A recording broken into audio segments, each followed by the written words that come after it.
Ndugu zangu, awali ya yote namshukuru Mungu, lakini kipekee ni washukuru na nyinyi kwa kutenga muda na kushiriki, lakini nimshukuru sana Mheshimiwa Diwani, waamuzi wetu na viongozi wote wa programu hii hapa Kilindoni.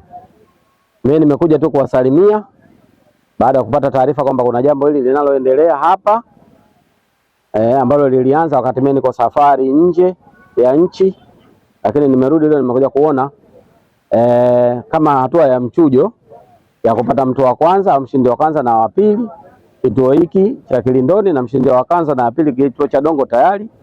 Tafsiri yake tunakokwenda, tutakwenda kufanya nusu fainali pamoja na fainali, sawa?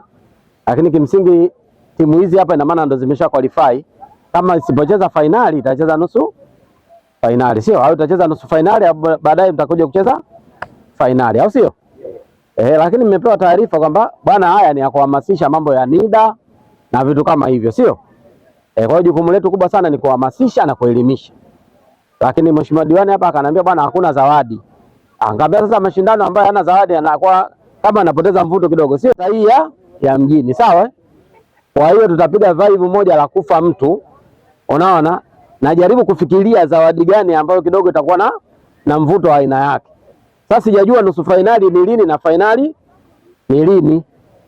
Tumeelewana vizuri lakini nadhani itakuwa kabla sikukuu au baada ya sikukuu. Naenda nawe moja kwa moja. Mimi nadhani kwa sababu huko mbele kuna sikukuu, sio?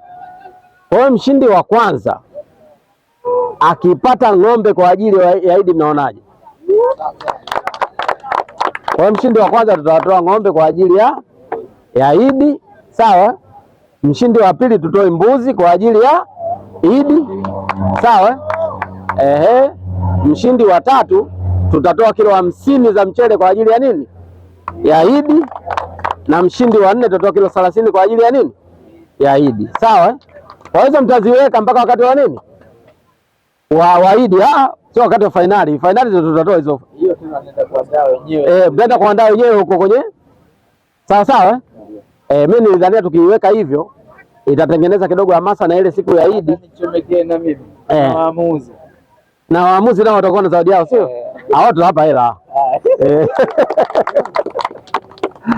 Kwa hivyo niwashukuru ndugu zangu, niwashukuru sana. Unaona muda umekwenda na tunatakiwa kwenda kufuturu, na sasa hivi 12 kasoro, na tunatakiwa tumalize hapa kabla muda wa nini? Wa kufutari. Asanteni sana, Mungu awabariki sana na tuko pamoja.